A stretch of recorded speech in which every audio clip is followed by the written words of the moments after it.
Toronto Economic Summit opens under tight security, and the defense contracting probe touches a former Secretary of the Navy. This is NBC Nightly News, reported by Garrick Utley. Good evening. Garrick Utley is away tonight. I'm John Dancy. The 14th Economic Summit has opened under massive security in Toronto. President Reagan is there, along with other leaders of the 7 major industrial powers of the West. Most of the security concern is for Britain's Margaret Thatcher, who's been the target of IRA attacks in the past. But as NBC News White House correspondent Chris Wallace reports, the security did not prevent the summit opening with pageantry. It was bagpipes and full military honors as the president arrived for his 8th and last economic summit. A meeting at which Mr. Reagan and the other leaders are expected to spend more time praising what he's accomplished than solving continuing problems. The U.S. attitudes don't rock the boat. The world economy is adjusting pretty well. Most of the economies of these 7 countries are in very good shape. And so let's look forward to a harmonious summit and not be disappointed about that. Most of the news is good now. Strong growth around the world, low inflation, a steady dollar. At today's first session, Prime Minister Thatcher joined the president in giving credit to the Reagan policy of low taxes and a free market. While there may be progress on some issues, such as relieving the debt of poor African nations, some are already calling this the nothing summit. The Canadian host is not pleased. Work hard. There was more action today on the non-economic front.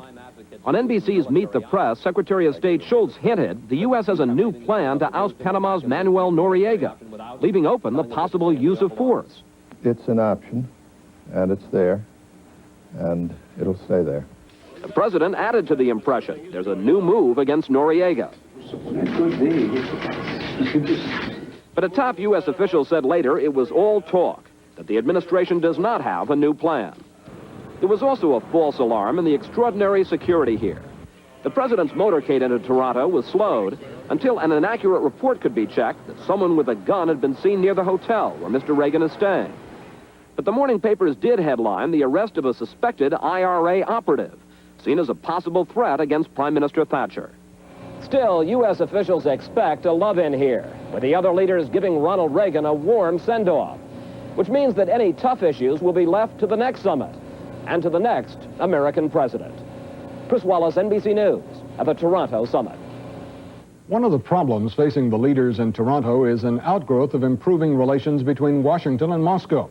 Businessmen are now saying to their governments, fine, if things are so much better, I'd like to sell to the Soviets. But as Irving R. Levine reports from Toronto, some of the things they want to sell have long been forbidden. The Salzgitter Company is a West German industrial giant that does a huge business with the Soviet Union, shipping trainloads like this of high-grade steel and constructing an airport, ships, and a lot more for the Russians. We have erected 13 chemical plants during this years. With the improvement in U.S.-Soviet relations, Salzgitter and companies in Europe, Japan, and the United States want to sell more to the Soviet Union. Computers, communications equipment, high-tech items that the U.S. has tried to keep out of Soviet hands. Our friends in Western Europe would like to see a relaxation of tensions in the national security area, that is, in the trading of high-technology products, some of which might have security dimensions, because they stand to gain from the exports. For President Reagan, a dilemma. He wants to stress to the other leaders here in Toronto that the Moscow summit was a success because it relaxed tensions and resulted in a friendlier atmosphere. But on the other hand, he has to be very careful not to show that he's loosening up too much on the economic front, because if they feel that the times have changed, they're going to release all the technology we've been trying to control. U.S. companies made $605 million in sales to the USSR last year, but other nations at the Toronto summit sold much more. Now, companies like Lotus, a leading producer of computer programs, want a chance to get in on the action. We're in discussions now with the federal government about whether we can sell our CD-ROM-based information products to the Soviet Union, whether that is or is not controlled technology. Despite the pressure, the president won't budge on the sale of sensitive items. Perhaps some expanded trade, east-west trade, would be a good thing, provided it is non-sensitive, non-strategic type trade. The Reagan administration has always had a tough time keeping U.S. allies from selling strategic goods to the Russians. The message the president will get at Toronto is that the allies are itching to sell whatever they want with or without U.S. approval. Irving R. Levine, NBC News, Toronto. Also coming up here on the NBC Nightly News, will the beautiful homelands of Arizona's Havasupai Indians be the site of a uranium mine? And across Nebraska by bus with Jennifer McLogan. It's the story of an old bus line and the fight to keep it alive.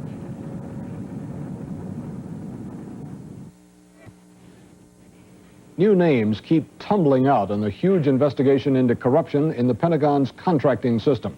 That's the probe of alleged fraud and payoffs by contractors seeking inside information from Pentagon officials. Today, there are reports the investigation may have touched a colorful former Secretary of the Navy. Jamie Gangel reports from Washington. The Pentagon corruption scandal may now have spread to former Navy Secretary John Lehman. There are reports today that investigators are looking into charges that Lehman may have obstructed justice by tipping off his former Assistant Secretary Melvin Paisley that a probe was underway and that his phone was being tapped. It's not clear when the warning took place. Investigators say Paisley, a close friend Lehman personally recruited to be a top aide at the Pentagon, is the central figure in this defense scandal. Justice Department sources stress that Lehman has not yet been named in this investigation, and Lehman says he won't talk about it until it's over. But as more pieces of the story are revealed, Lehman and former Defense Secretary Weinberger are being blamed for fostering an atmosphere that allowed rampant misconduct. But I do believe that the premium under Weinberger was, are you ideologically pure? Are you a good salesman? And the principal strategy under Weinberger Secretary of Defense was basically an adding machine. How much money can we get in? But Pentagon sources say they see a parallel between the management style of Secretary Weinberger and President Reagan, that Weinberger distanced himself from process and detail, focusing on getting money rather than managing it. A loose reins approach, Senator Nunn says, may have failed to instill stringent ethical standards. The question is how. How did it go? The question is whether people felt that it was more or less routine and that everybody was doing it. And if that's the case, we have a management problem here of first magnitude. Members of Congress say it's a problem they've been complaining about for a long time. It's an ethic within the Defense Department, an ethic that breeds an attitude that among the defense industry, catch us if you can. And we've got to send a signal that the ethics going to be, we'll catch you if you do. Nunn says there's one straightforward solution. So the reform that I think is needed here is to put good guys in management and put the bad guys who committed crimes in jail. Investigators say that now that the scandal is public, some participants are cooperating, hoping for lenient treatment. They are coming forward with new information, says one government source, that may lead to even more surprising revelations. Jamie Gangel, NBC News, Washington. In a public park in Moscow today, veterans from the Afghan war, their friends and family, began volunteer work on the Soviet Union's first public memorial to soldiers who died in Afghanistan.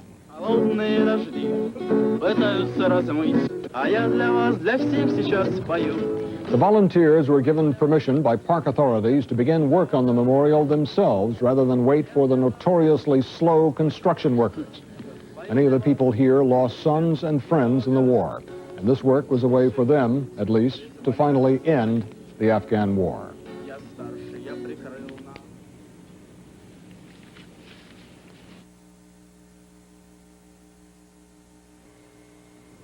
There were some showers and thunderstorms in parts of the Midwest today, but not enough to bring relief from the record drought.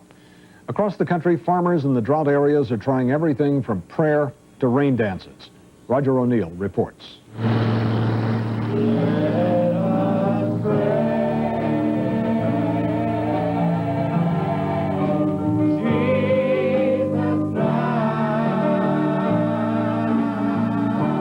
I have been through the 30s and I have been through the 80s, and this is the worst that I have seen. Now we pray, Lord, for rain, so that our crops... At religious services across Mississippi today, a day of prayer for farmers suffering from the unrelenting drought. You have our attention, O Lord. We listen unto you. Send your blessed rain.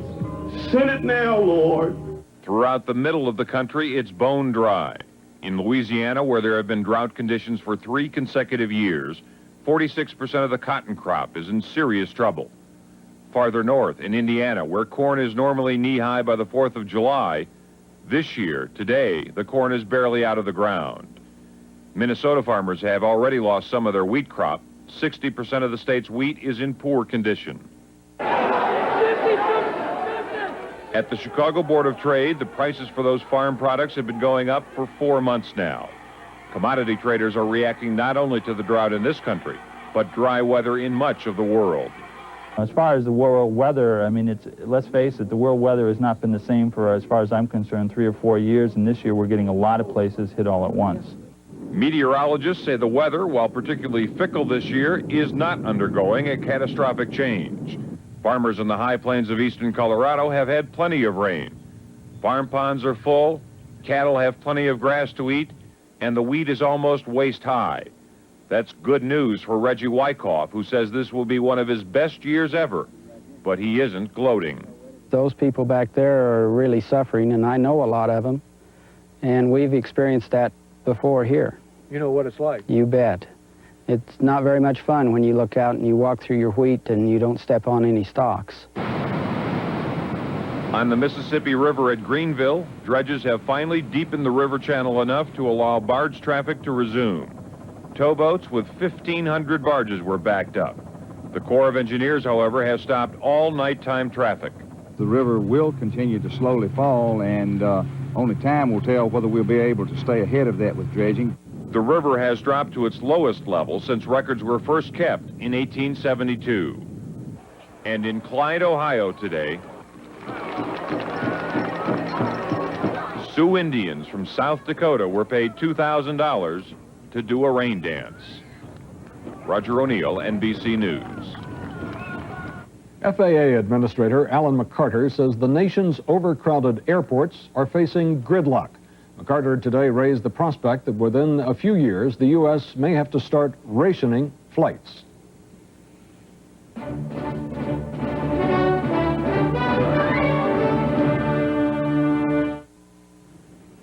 You'd think that living at the bottom of the Grand Canyon would be enough to keep modern civilization at arm's length, but apparently it isn't. The Havasupai Indian tribe, which lives on the floor of the canyon, this week won a temporary court order against a Denver company. For the moment, it prevents the company from mining for uranium on land the tribe considers sacred. As Keith Morrison reports, this has become a classic battle between the nuclear age and a simpler time. It is as tranquil as it is remote. An oasis on the floor of the Grand Canyon, home for centuries to the tiny Havasupai Indian tribe. Long before white settlers came west, the Havasupai were regarded as guardians of the canyon. Theirs a life of peace and serenity. An existence based on a religion that rooted them to the canyon and the land around it. Over the centuries, the tribe has shared its natural blessings with visitors. But today, the Havasupai fear for their way of life. This mining project is not going to keep it the way it is or the way it was. It's going to, again, disturb the area and the children that we bear. Drilling was to have begun this week at a uranium mine on the tribe's most sacred religious ground. The mine on land the Indians ceded to the government, to the National Forest. This a basin outside the canyon, 13 miles from the south rim. Friday, the Havasupai won a temporary restraining order contending its holy place and freedom of religion are threatened. Havasupai children are taught from the very beginning, as they are able to understand that life is renewed annually at the site of the Sacred Mother. And they believe that if life cannot be renewed, that they will perish. Almost half the 566 Havasupai are children. Many have seen the fences around the sacred site, heard the stories about uranium mines and radiation and contamination. They wrote that they think that this issue is going to kill them. Energy Fuels Nuclear of Denver has offered the tribe scholarships for the children, jobs for the adults. Nothing has swayed the Havasupai. The company declined comment for this report. It seemed like the religious of the Havasupai didn't mean anything to them. For the Havasupai, it is not easy to talk about their beliefs in the ground they call the place of first pregnancy, the birthplace of the tribe. These people do, in fact, believe these things. This is their religion. They cannot live without it, and they cannot exist without it. They would be a wholly different people without it. What keeps us really going is the area that we're located in. The creek is what is keeping us alive. This beautiful country here, and I like to see my children, their children, live here forever. Keith Morrison, NBC News, Arizona. It's been another weekend of gang violence in Los Angeles. 2 men have been shot to death in separate incidents and 17 other people wounded. More than 150 people have been killed in gang attacks this year, and 13,000 suspected gang members have been arrested since February.